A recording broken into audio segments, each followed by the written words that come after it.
So what I want to do is just go through a brief recap of how we envision the NASA Human Health and Performance Center running, go over the agenda with you. We have a really great, robust agenda today I think you'll really enjoy. And we have breakout sessions this afternoon specifically aimed at giving you additional opportunities to match up with folks on any kind of collaborative ideas you have, whether they're services, projects, challenges. And we'll have, I think, a lot of good information for you to consider how you might consider running challenges or prizes in your organization or between organizations as we go. So if I could get the next slide, please. Oh, I have it. I'm sorry. I'm two hands occupied here so I could see the slides. Just to give you a quick recap, we actually conceived of this center back in 2007 as part of our strategic plan here in Space Life Sciences. We officially opened on October 18th. That was a web opening. We got our website up and running, so we had a way to connect all of you together. And we currently have 64 members, which is really fantastic. It's a nice mix, if you've gone on the website, of government, academic, corporate, and nonprofit organizations, and many of you are represented here today. We really established this to connect all of you, these organizations, together in a worldwide interest in collaborating and advancing human health and performance for spaceflight, commercial aviation, and also challenging environments on Earth. But in addition to challenging environments on Earth, really improving human health and performance on Earth as well. So this is a NASA-hosted center, but it's really for you. So as we talk about this, we really want this to be member-driven, both in terms of ideas, future workshops. I'll say this several times throughout the day, but the idea is to connect everyone here and to facilitate collaborations. And so if you develop a project between yourselves, it does not have to involve NASA. We certainly would like some of them to involve us, but they don't have to. And that's what we hope is part of the value of the center, and that we would ask that you give us back something down the road, either lessons learned, some knowledge from the project, or just what you can tell us about the project itself, because I think that will also spur everyone else to think about ideas and how to work together. I'm going to say that several times. So these are the themes, obviously health, performance, habitability in the environment. The broad topic, research and technology development, I think touches most of you here, and that's certainly a great interest to us. That's one of the reasons we decided to start with open innovation and collaboration as a theme, even though it's not a theme, as a process or platform, because we thought it was very broad and it would draw a lot of attention. And we will listen to you as we go through this process. So the areas you find most compelling that you would like to have workshops around, that's what we'll do. That was what makes the most sense to the membership. And education and outreach. We haven't touched on that a lot, but a lot of you are interested in either education directly or in outreach functions. I think you'll find a way to connect on that during the workshop today. There will be a breakout table around that this afternoon for those of you that are particularly interested in education and outreach. So why the NASA Human Health and Performance Center? We really envisioned it, first off, you'll hear from other presenters today, with the notion of open government, being transparent about our needs. And it's really been phenomenal for us how quickly that openness, publicizing what our technology needs were in several workshops, and then finding vehicles to allow that facilitation and collaboration has advanced several projects already. I'm going to show you a little bit about some of the open innovation work we did just very quickly, but we see tremendous value in collaborating across, sharing resources. We think it'll benefit all members by helping you close gaps, perhaps, in your research and technology portfolios, leveraging resources if we all bring something to the table around a particular project.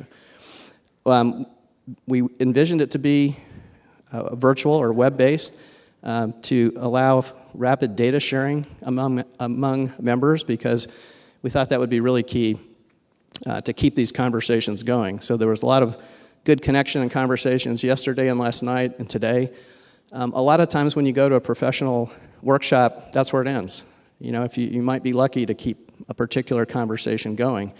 So what we really want to do is open up these project rooms, post information, enable you to share information back and forth, and really keep those collaborative discussions and project work going. And prioritization as well. So how does this work? It's NASA, it's a shared leadership between the Johnson Space Center and the Ames Research Center. I'll point out Carol. Carol, if you'll stand up and just wave down here. Carol is the deputy for the NASA Human Health and Performance Center, and we really appreciate the collaboration across centers. That's something we need to keep doing more of on projects. We do intend to form an executive council of members to have this discussion about what projects, what workshops you'd be most interested in the future. As we told all of you when you signed up, there are no fees or agreements to join. We envision agreements down the road when you come up with a specific project, but that would follow normal mechanisms, normal contracting mechanisms, or however you decide to pursue a project. Our NASA team is providing the communications, the workshops. We could facilitate Space Act agreements. That's just our contractual mechanism for doing projects. At least on the website, it's open, so all material we post and we would ask that you would send us would be cleared for the public domain. We have talked about having a member section that would be password protected, that would contain more details about you, perhaps a point of contact, address, information that you probably don't want out on the public website, so we'd have a members only section, which we're getting ready to build, that you would be able to access, along with a member connect area where you could post projects. So our first year, what do we envision for products? We would like to have 2 to 3 workshops this year, this calendar year, I'll say, on compelling topics. We thought open collaboration and innovation was a really compelling topic to start with. We'd like to see 4 to 5 collaborative projects come to pass among members, if we can do that. You'll hear a little bit more today about legislation and other activities that have opened up the possibility for interagency prizes, interagency challenges, as well as public-private challenges. So I think there's an opportunity for NASA and another federal agency, or NASA and a corporation, to run a prize around an area of mutual interest. I think that's a huge opportunity as we go forward.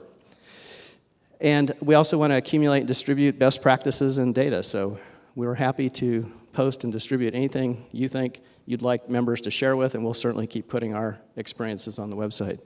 And we'll constantly solicit feedback from you as to what will make this of value to you as the members. So I'd like to acknowledge some folks. I acknowledged Carol already. I'd like to acknowledge our center directors. Mike Coates is my boss here at the Johnson Space Center. Pete Warden is Carol's boss at the Ames Research Center.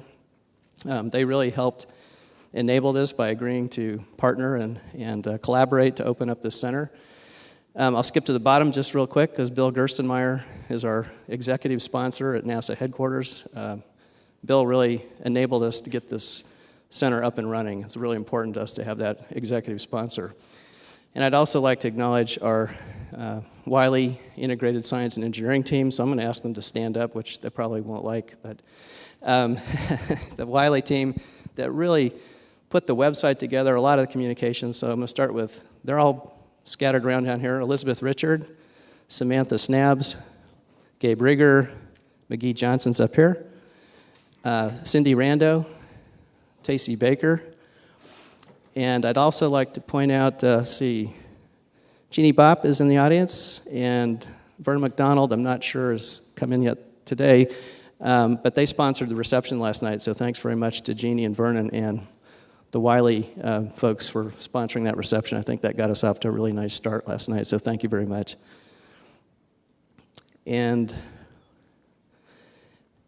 this slide, for some reason, is blended or blurred out. Steve, I don't know how this happened, because usually the dots pop right up. But I wanted to give you just a quick intro to some of the open innovation work we did. If this were the world, you'd see 2,900 pin dots on it. from some of the incentive challenges we ran. We ran 7 challenges. We got 2,900 solvers to participate from 80 countries. This is just an example of one challenge we ran through yet2.com, again, with a global reach. I think that's really powerful use of these open innovation platforms. We ran one challenge with Top Coder.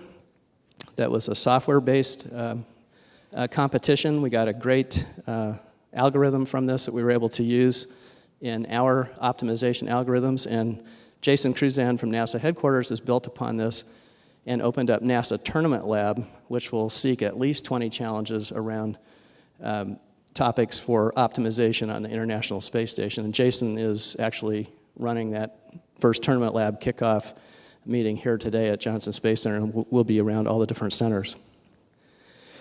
We also did NASA at Work. We used the incentive platform internally. We gave every center at least 2 challenges to run. The idea here was to connect the centers.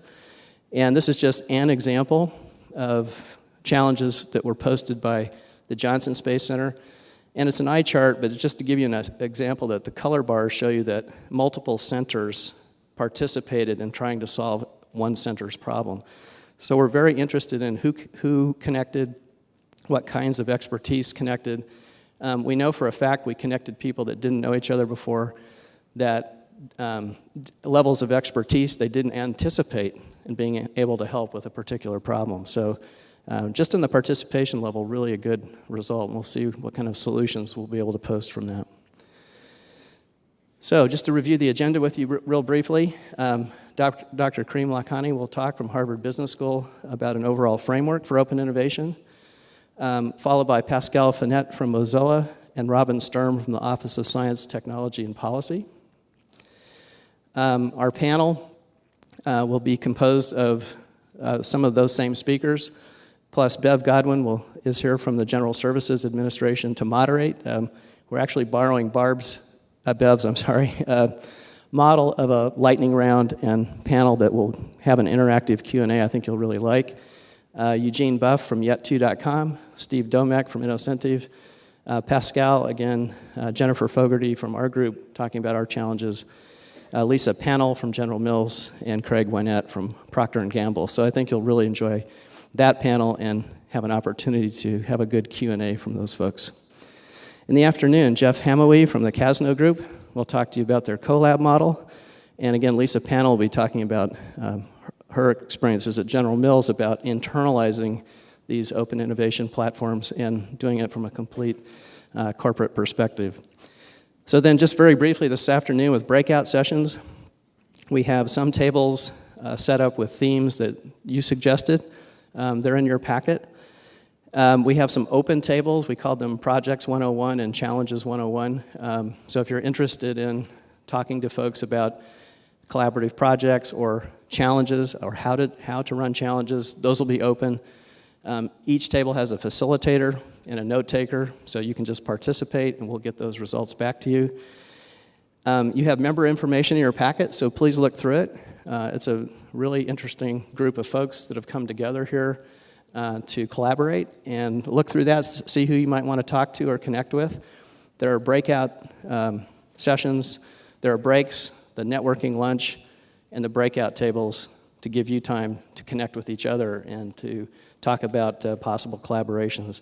And then we'll wrap up this afternoon, get some early feedback from you, and see how we can improve on this as we go forward.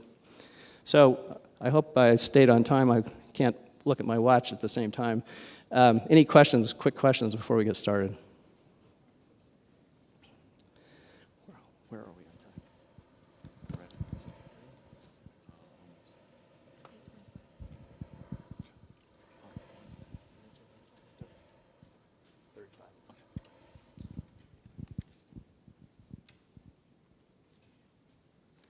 I'm sorry, so were there any questions or comments before we get started? Great, well again, oh, Jeff.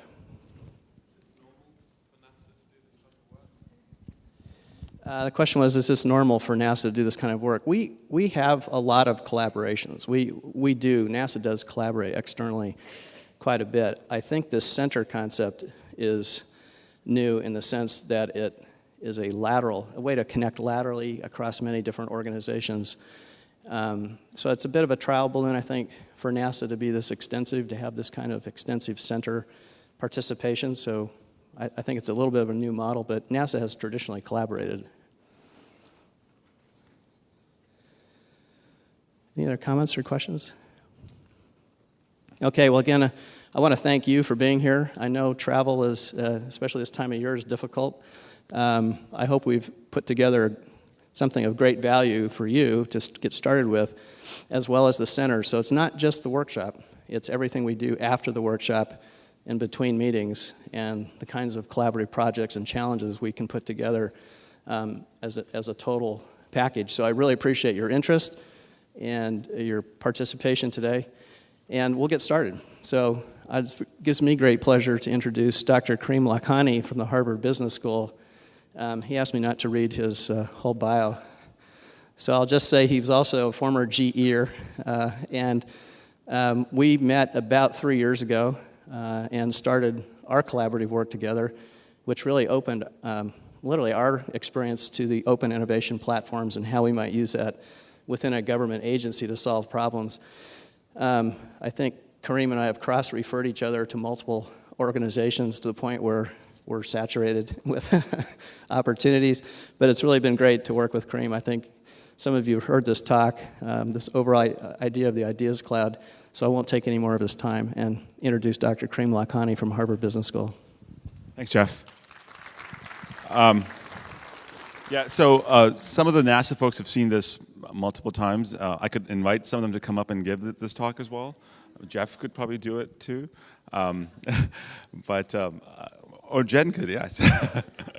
What I'm going to try to do is lay out the logic for sort of external innovation and both sort of why we want to do it, as well as sort of a framework for us to make sense of when would we do it internally versus externally.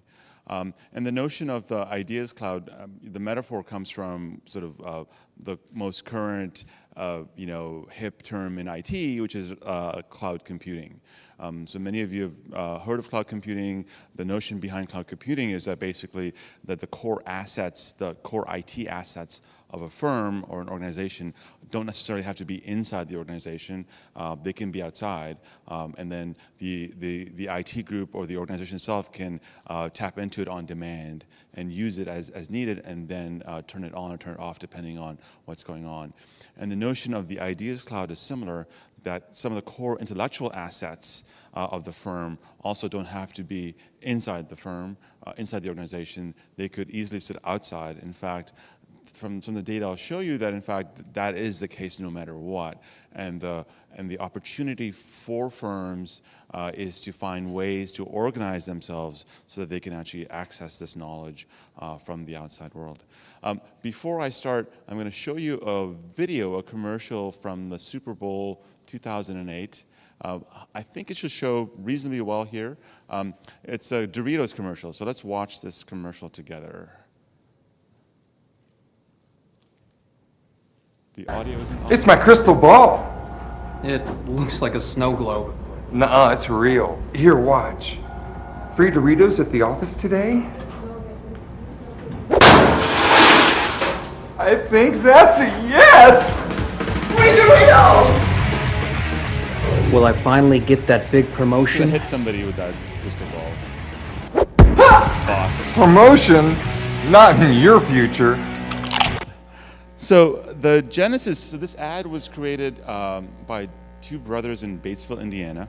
It was part of Doritos' attempt to sort of get into this crowdsourcing game.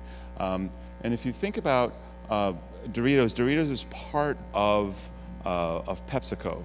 PepsiCo has some, core capabilities. One of them is marketing and creating ads. And PepsiCo decided for the Doritos brand that they wouldn't do any of that.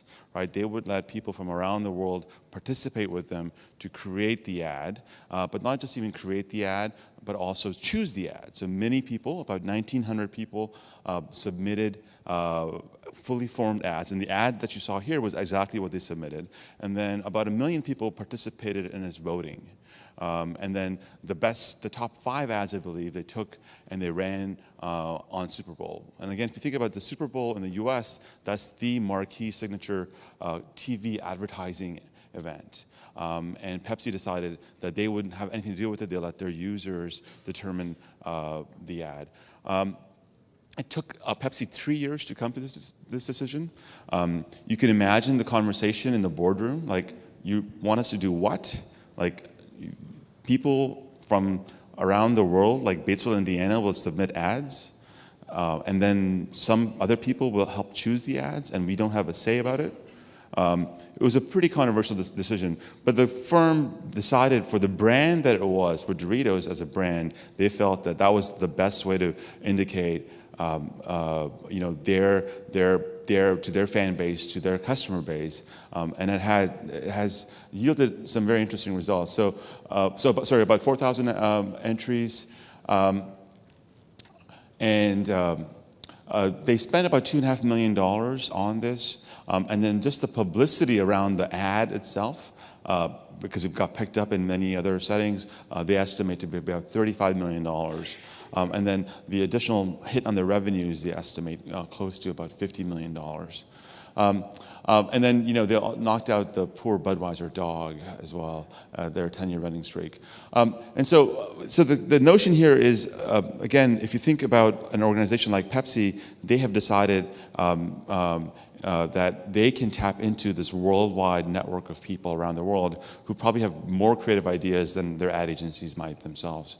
And given that the tools for innovation are decreasing and the connectivity has increased, they're making hay with this, and they've now rolled out similar campaigns across their global markets, and they're also doing something similar with recipes as well. So PepsiCo has really gone ahead with sort of taking this approach of accessing this ideas cloud for their benefit.